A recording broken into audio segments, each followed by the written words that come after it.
दोस्तों नमस्कार, मैं कुमारपाल सीनियर टीचर इंग्लिश। मुझे 6 साल से इंग्लिश पढ़ाने का अनुभव है और स्वागत करता हूं आपका मेरे YouTube channel learn English with KP sir में। साथियों, जो हमारी ये वीडियोज़ की श्रृंखला चल रही है टेंस की, आज उसका ये आखिरी वीडियो है और आज इस वीडियो में हम पढ़ने वाले हैं फ्यूचर परफेक्ट कंटिन्यूअस टेंस को। फ्यूचर परफेक्ट कंटिन्यूअस टेंस का उपयोग कहाँ होता है, कौन सी वो परिस्थितियाँ हैं जिनमें हम फ्यूचर परफेक्ट टेंस का उपयोग करते हैं, और जो फ्यूचर परफेक्ट टेंस है, फ्यूचर परफेक्ट कंटिन्यूअस जो टेंस है उसमें हम जो वर्ब का फॉर्म है वो कौन सा लगाते हैं, ये सब जानेंगे इस वीडियो के अंदर। तो आइए साथियों शुरू करते हैं। सबसे पहले जानते हैं कि जो फ्यूचर परफेक्ट कंटिन्यूअस टेंस है इसमें आपका वर्ब का फॉर्म कौन सा रहने वाला है। तो देखिए साथियों, यहाँ पर ये फ्यूचर है इसलिए विल सेल तो आएगा ही, विल या सेल में से कोई एक तो आएगा ही। इसके अलावा इसमें क्या लगेगा, हैव बीन, और उसके बाद क्या लगेगा, वर्ब की फर्स्ट फॉर्म में आईएनजी। इन शॉर्ट हम कह सकते हैं विल या shall plus have been plus verb की फर्स्ट फॉर्म में आईएनजी लगेगा साथियों। और जो विल सेल है उन दोनों में से एक लगाना है, यानी कि आई और वी, यानी सब्जेक्ट आपके आई या वी हैं तो उसके साथ आपको लगाना है सेल, और बाकी अन्य सब्जेक्ट के साथ आपको क्या लगाना है, विल लगाना है। तो साथियों देखते हैं इसका उपयोग कहाँ पर होता है, इसका जो यूज है वो हम कहाँ पर करते हैं। तो देखिए, ऐसे कार्यों को दर्शाने के लिए जो भूत भविष्य या वर्तमान से शुरू होकर, यानी कि चाहे वो भूतकाल से शुरू हुए, चाहे भविष्यकाल से शुरू हुए, चाहे वर्तमान से शुरू हुए, होकर भविष्य में समय की एक अवधि पर, मतलब शुरू होकर भविष्य में एक समय की अवधि पर अंशतः पूर्ण हो जाता है या आगे भी जारी रहता है। साथियों, कहने का मतलब यहाँ पर यह है कि कोई काम शुरू हुआ किसी समय से, चाहे वो भूतकाल का समय हो, चाहे वो वर्तमान काल का समय हो, चाहे भले ही वो भविष्य का समय हो, वहाँ से शुरू होकर भविष्य में एक समय पर जाकर वो कार्य या तो उसका अंशतः मतलब थोड़ा बहुत वो पूर्ण हो जाता है या फिर वह काम आगे भी जारी रहता है। तो ऐसी कंडीशन में हम कौन से टेंस का उपयोग करते हैं, फ्यूचर परफेक्ट कंटिन्यूअस का tense, future perfect continuous tense का उपयोग करते हैं साथियों। और फ्यूचर परफेक्ट कंटिन्यूअस टेंस मतलब विल या shall plus have been plus verb की फर्स्ट फॉर्म में आईएनजी, यानी कि विल सेल में से एक और हैव बीन प्लस वर्ब की फर्स्ट फॉर्म में आईएनजी। तो साथियों इसका पहचानेंगे कैसे कि इंग्लिश के इस वाक्य में, इस सेंटेंस में फ्यूचर परफेक्ट कंटिन्यूअस टेंस आएगा, इस बात को हम कैसे पहचानेंगे। तो पहचानने के लिए आपने साथियों यहाँ पर देखना है कि क्या दे रखा है, बाई, उसके बाद फ्यूचर एडवर्ब। यही वाली बात हमने किस में पढ़ी थी, फ्यूचर के परफेक्ट में पढ़ी थी कि बाई प्लस फ्यूचर एडवर्ब, मतलब भविष्य का, फ्यूचर का समय दे रखा हो तो बाई प्लस फ्यूचर का एडवर्ब, यानी कि फ्यूचर का समय।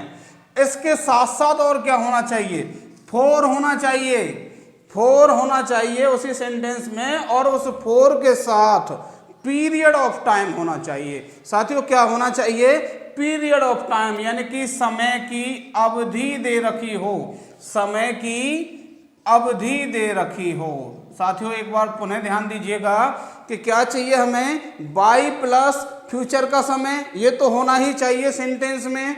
इसके साथ साथ क्या हो, फोर हो और उसके साथ में कोई समय की अवधि दे रखी हो, जैसे 2 दिन, 2 महीने, 4 महीने, 2 साल, 2 दशक, 2 सेंचुरी।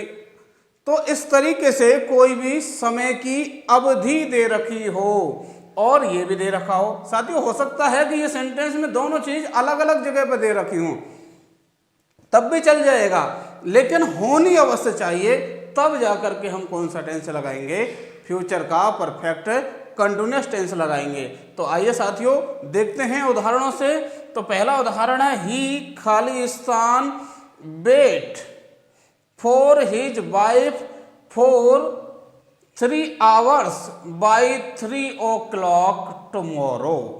अब देखिए साथियों, यहाँ पर सेंटेंस की शुरुआत ही और खालिस्तान दे दिया, वर्ब दे दी यहाँ पर। अब यहाँ पर देखिए अपनी पत्नी के लिए इंतजार की बात हो रही है। फॉर 3 hours, यहाँ पर देखो 4 दिख रहा है हमें, और यहाँ से आगे इधर आए तो हमें क्या दिख रहा है, 3 hours। 3 hours मतलब समय की अवधि, मतलब 3 घंटे के समय की अवधि हमको यहाँ पर दे रखी है। और उससे पहले क्या दे रखा है, 4 दे रखा है। और उसके साथ साथ देखिए साथियों, बाई और फ्यूचर का समय। देखो बात कर रहा है यहाँ पर टुमारो। टुमारो कब होता है, कल, आने वाला कल। अब आने वाला कल मतलब भविष्य, और उसी का समय यहाँ पर दे रखा है किसके साथ में, बाई के साथ में। तो बाई के साथ भविष्य का समय, एक चीज ये मिल गई हमें। दूसरी चीज क्या मिली हमें, 4 प्लस ये क्या मिल गया, पीरियड ऑफ टाइम, समय की अवधि मिल गई साथियों। जब ये वाली सिचुएशन हमें यदि किसी सेंटेंस में मिल जाए तो हमें कौन सा टेंस लगाना है, फ्यूचर परफेक्ट कंटिन्यूअस लगाना है। फ्यूचर परफेक्ट कंटिन्यूअस लगाना है। और फ्यूचर परफेक्ट कंटिन्यूअस मतलब विल या शैल में से एक, तो सब्जेक्ट हमारा ही है, इसलिए क्या आ गया, विल आ गया। उसके बाद क्या लगाया हमने, हैव बीन लगाया, और उसके बाद वर्ब की फर्स्ट फॉर्म में आईएनजी लगाई, तो क्या बन गया, बेट में आईएनजी लगाया तो क्या बन गया, waiting. He will have been waiting for his wife for 3 hours by 3 o'clock tomorrow. अब इसका अर्थ करके देखते हैं, तो कल वह 3 बजे तक अपनी पत्नी का 3 घंटे से इंतजार कर रहा होगा, ये इसका अर्थ बनेगा। अगला सेंटेंस देखते हैं। अगला सेंटेंस कह रहा है बाई 2030, यानी कि 2030 तक I Khalistan teach you English on YouTube for 7 years। अब देखिए साथियों, यहाँ पर पहले मिला हमें बाई प्लस भविष्य का समय, अभी 2024 चल रहा है, 2030 आएगा, यानी कि फ्यूचर का समय है ये। तो एक चीज तो हमें यहाँ पर मिल गई, बाई प्लस फ्यूचर का समय। सेंटेंस में हम और आगे बढ़े तो यहाँ पर हमको मिला 4, और यहाँ पर मिल गई समय की अवधि जो कि कितनी है, 7 साल। तो 4 प्लस पीरियड ऑफ टाइम भी मिल गया। तो ऐसी सिचुएशन में, ऐसी स्थिति में हम कौन सा टेंस लगाएंगे, फ्यूचर परफेक्ट कंटिन्यूअस लगाएंगे। और फ्यूचर परफेक्ट कंटिन्यूअस मतलब will shall plus have been plus verb की फर्स्ट फॉर्म में आईएनजी। तो आई के हिसाब से क्या आ गया, शैल आ गया। उसके बाद हमने क्या लगाया, हैव बीन लगाया, और जो वर्ब की फर्स्ट फॉर्म कौन सी दे रखी है, टीच, इसमें आईएनजी लगाया तो क्या बन गया, टीचिंग बन गया। तो by 2030 I shall have been teaching you English on YouTube for 7 years। यानी कि 2030 तक मैं आपको 7 वर्षों से YouTube पर अंग्रेजी पढ़ा रहा हूँगा, ये आपका इसका अर्थ बना। अगला जो सेंटेंस है, बाई नेक्स्ट ईयर, बाई मिल गया, और यहाँ पर नेक्स्ट ईयर शब्द है जो कि किसका इंडिकेशन है, फ्यूचर का इंडिकेशन है। अगले साल मतलब फ्यूचर की बात कर रहा है।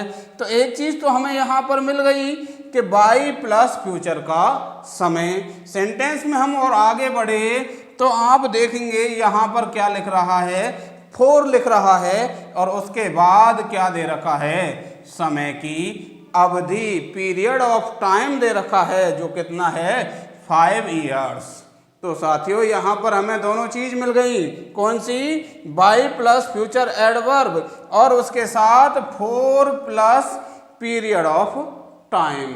तो इसमें कौन सा टेंस आ जाएगा, फ्यूचर परफेक्ट कंटिन्यूअस टेंस आ जाएगा। और यहाँ पर वर्ब क्या दे रखी है, स्टडी।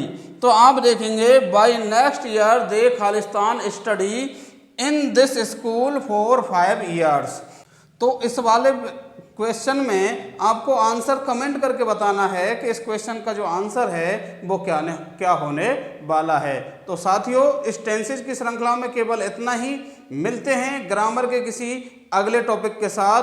तब तक के लिए वीडियो को लाइक कीजिए, शेयर कीजिए और जो चैनल है उसको सब्सक्राइब कीजिए। और हमारी जो टेंस की जो पूरी श्रृंखला थी, जिसमें हमने पूरे 12 टेंसेज का हमने जाना कि उनका यूज कहाँ होता है, किन किन परिस्थितियों में यूज होता है, उनमें कौन सी वर्ब आती है, इन सब चीज़ों को हमने जाना। ये जो पूरी श्रृंखला है वो आपको कैसी लगी, आप इस बात का कमेंट करके अवश्य बताइएगा। तब तक मैं कुंवरपाल सीनियर टीचर लेता हूँ आपसे विदा। मिलता हूँ ग्रामर के किसी नए टॉपिक के साथ। Thank you.